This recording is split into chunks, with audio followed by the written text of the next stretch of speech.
Sometime around 2000 BC, civilization began to spread beyond Mesopotamia and Egypt to other centers that had previously been much less civilized. The advantages of social and political organization would be readily apparent to these new peoples, who would adopt the basic elements of civilization I described in an earlier lecture. Part of the reason for this expansion was trade. The Mesopotamians and Egyptians traded with their neighbors, who recognized the benefits of civilization and emulated their neighbors. At other times, civilization expanded through imperial expansion and military conquest. We first encountered the Hittites when they invaded the Old Babylonian Empire around 1600 BC, but they had lived in Anatolia for at least a century by then. These Hittites spoke an Indo-European language, unlike the Semitic languages spoken by other peoples of the Near East. Most modern European languages are derived from Indo-European. The Hittites continued to expand, reaching the height of their power in the 1300s BC when they expanded into Syria and Palestine. I've already talked about how they came into conflict with the Egyptians over these areas, ultimately resulting in the Treaty of Kadesh. This is the first time the rival civilizations had come to an agreement for coexistence.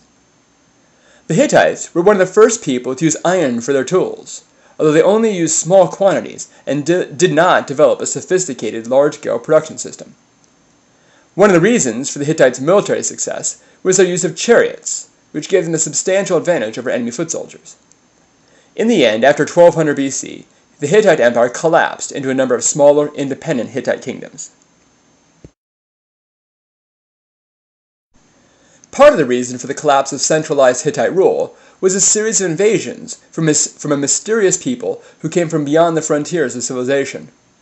We don't know where they came from or what they called themselves, but the Egyptians, who suffered raids along the Nile Delta, called them the Sea Peoples. It is likely that famines forced these people from their homelands to raid these neighboring civilizations that had accumulated a surplus. Whatever their motivations, they caused a significant amount of damage and helped to overthrow a number of the empires of the eastern Mediterranean between 1250 and 1150 BC. While the Hittites and Egyptians were gaining in power, a third civilization arose on the island of Crete in the eastern Mediterranean. Much of the history of these people is mysterious, since their language, which has been called Linear A, has never been deciphered, forcing historians to rely on archaeology and mythology to understand them. Later, a second script appeared on Crete, Linear B, which has been translated by archaeologists. Linear B is related to ancient Greek, and shows that Crete became heavily influenced by Greek culture later in their history. The civilization has been called Minoan, after the mythological king of Crete, Minos, who according to legend built a maze prison known as a labyrinth to imprison his wife's monster son, the Minotaur, who is half bull, half man. As we shall see, the Minoans venerated bulls, and their buildings did have a complex series of halls and corridors. Both of these pieces of information were believed to collaborate the Minos-Minotaur legend, and led to the attribution of Minoan to these people. Minoan civilization arose around 2000 BC, based on their powerful navy and trade network. The Minoans used their navy to dominate the shores of the Aegean Sea. Their ships were equipped with rams that could sink enemy vessels. This navy was so effective at protecting the Minoans on Crete that they didn't feel the need to build walls around the cities. One of the unique features of Minoans' culture is their lack of military elements. The Minoans did become wealthy off their trade, and built magnificent palaces with plumbing and rich decorations, and I've posted an artist's rendering of one of these palaces here for you, which is of the capital city of Knossos. Some of these decorations have survived, especially the wall frescoes that depict sporting events, such as bull leaping, and public rituals involving elegant women, and one of the bull leaping frescoes is reproduced here for you. These images, combined with the lack of military defense, have led historians to conclude that the Minoans were peaceful, prosperous, and lived joyous, lively lives. The Minoans introduced polyculture to Cretan agriculture. This was the growing of crops that ripened at different times of the year, so as to allow farmers to introduce a more varied diet. Minoans cultivated olives and grapes in addition to grains, so that people had a more diverse diet than previously possible. The agricultural surpluses also enabled more artisans to practice their specialized trades rather than farm. Nevertheless, the Minoans did suffer terrible natural disasters, such as earthquakes, tidal waves, and volcanic eruptions. Sometime around 1800 BC, Earthquakes leveled the Minoan palaces, but they were quickly rebuilt. A remarkably violent volcanic eruption in the year 1627 BC annihilated the Minoan colony on the island of Thera and sent a tidal wave into Crete, which was 70 miles away. This tidal wave wiped out the island's coastal sediments. Even so, much of Crete was rebuilt after this. Between 1550 and 1375 BC, though, the Minoan palaces were destroyed. Although we don't know for sure how or by whom, most historians speculate that it was by a group of people known as the Mycenaeans, who we'll talk about shortly. We know that the Mycenaeans influenced the Minoans through their Linear B script, and that the Mycenaeans later occupied Crete, so this is as good a speculation as any. In any event, elements of Minoan civilization lingered in isolated pockets until around 1200 BC.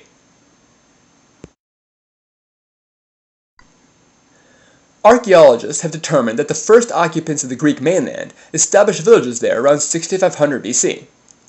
These original settlers also sailed out to the islands in the Aegean, eventually occupying them and producing bronze tools and marble statues by 3000 BC. Apart from this, we know next to nothing about these earliest inhabitants, since it appears that they did not speak what we recognize today as the Greek language. We know this because around 2300 BC, a new people who spoke an Indo-European language related to Hittite migrated into the area. These first Greeks are called Mycenaeans, after their most impressive settlement at Mycenae, that seemed to control other communities. I've included an artist's drawing of what the town of Mycenae probably looked like. They would live in isolated communities until around 1700 BC, when they began a series of impressive building projects, including large royal tombs filled with treasure. The Mycenaeans traded with their neighbors, but also carried out violent raiding expeditions. And as you have seen, these Mycenaeans raided and probably destroyed the Minoans on Crete. The height of Mycenaean power came between 1400 and 1200 BC, after they had conquered Crete and adapted the Minoan economic system. It appears that the Mycenaeans never centralized power, as in Egypt, but rather maintained loose associations based on a common language and culture, more akin to the first Sumerians. Each Mycenaean kingdom consisted of a band of warriors who might team up with others, usually under the leadership of the king of Mycenae, to carry out larger raids and conquests. It seems probable that the legendary Trojan War was actually a Mycenaean expedition led by the king of Mycenae. In the text, his name was Agamemnon.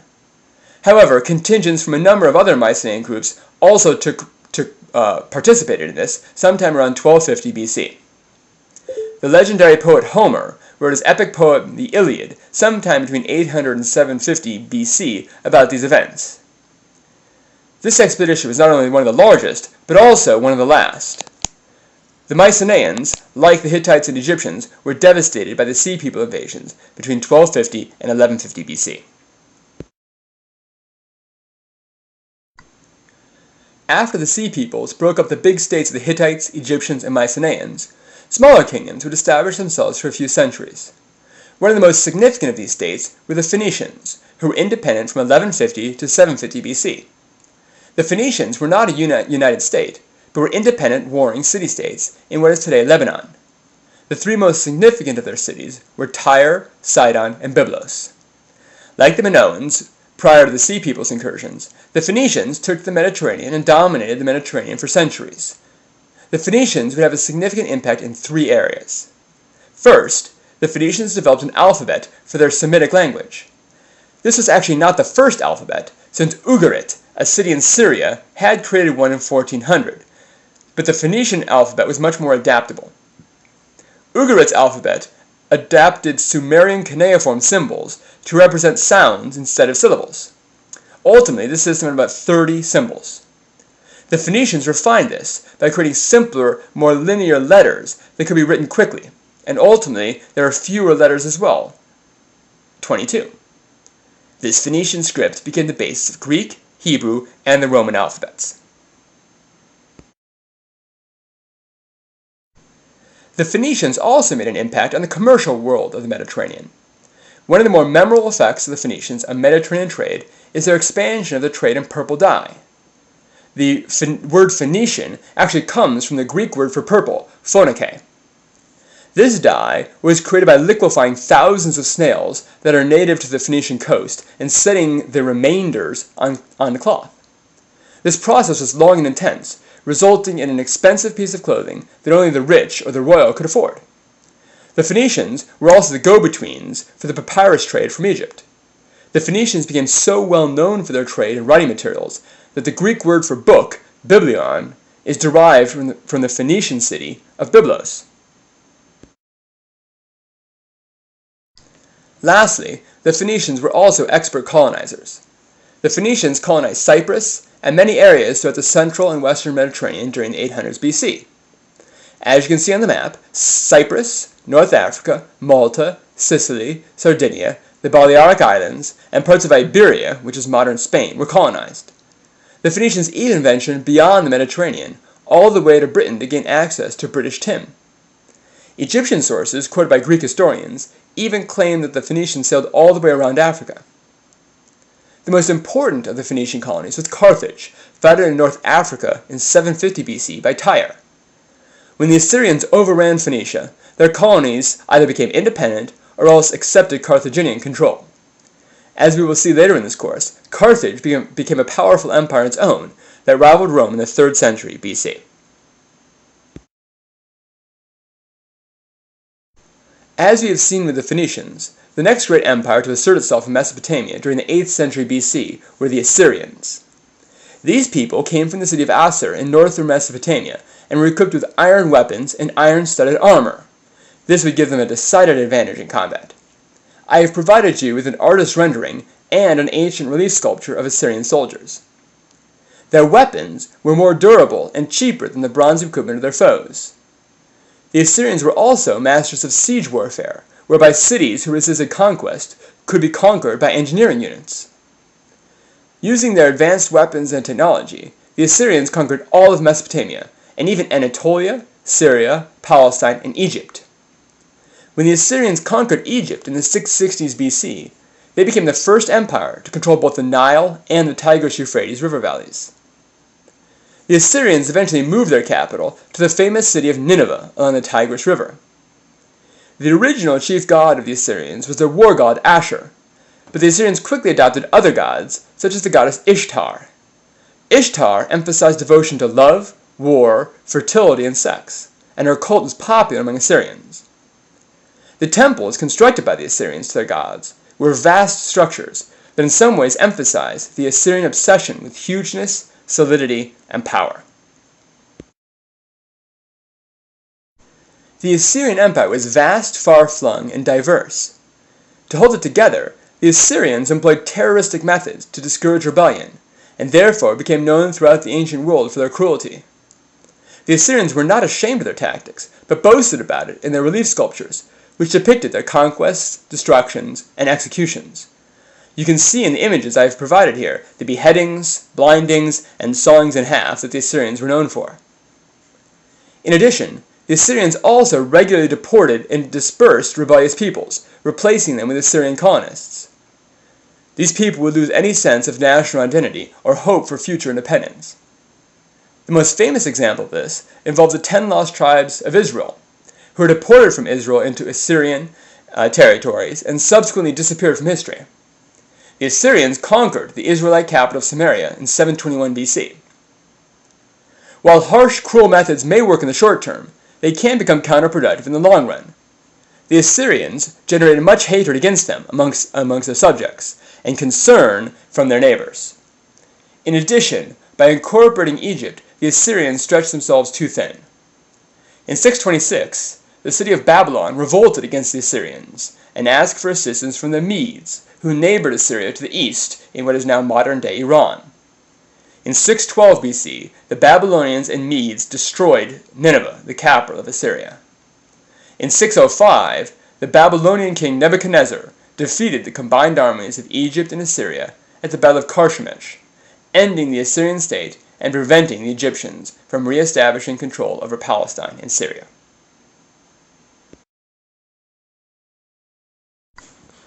Nebuchadnezzar, who led a Babylonian revolt against the Assyrians, would go on to become the most famous ruler of the succeeding dynasty. This empire is known both as the Neo-Babylonian, New Babylonian, to differentiate it from the Old Babylonian Empire over which Hammurabi ruled. It's also known as the Chaldean Empire, from the Chaldeans, the people who participated in the anti-Assyrian revolt. Either way, this empire would have a short history, being conquered in 539 by the Persian Cyrus the Great after less than a century of rule. The Chaldeans were less brutal than the Assyrians, but continued the policy of deportation. Again, the most famous of these deportations occurred when Nebuchadnezzar conquered the Hebrews living in Jerusalem and brought much of their population as captives to Babylon. While they were in power, the Chaldeans did prioritize cultural activities. They were quite committed to the arts and sciences and rebuilt Babylon extensively. They were also active in the study of astronomy and made important contributions to science, in addition to writing astrological texts. The Chaldeans preserved much of the literature of the ancient Near East in their extensive libraries, modeled off of a similar institution at Nineveh. Perhaps most famously, Nebuchadnezzar built a grand temple for his princess from Media that included the famed Hanging Gardens of Babylon. As you can see from the imagined image here, the temple was a ziggurat, with terraces adorned with all sorts of trees and plants, quite an engineering accomplishment for a water-scarce land. The Hanging Gardens have long since disappeared, but an example of the building projects that has survived is the Ishtar Gate. The Ishtar Gate was excavated by German archaeologists who removed it to Berlin, where it is now on display. The gate is a massive rounded archway with glazed bricks and golden facades of dragons and bulls, certainly an impressive display of talent, wealth, and ability. As previously mentioned, the Chaldean state was conquered by the Persian Empire founded by Cyrus, who would rule between 559 and 530. Cyrus belonged to the Achaemenid dynasty, and that name has often been assigned to the state to differentiate it from later Persias. In 550, Persia, which consisted of the southern half of modern Iran, was actually under the control of Media. Cyrus led a revolt against the Medes, conquered them, and then went on over the next 20 years to create the largest state the world had ever seen.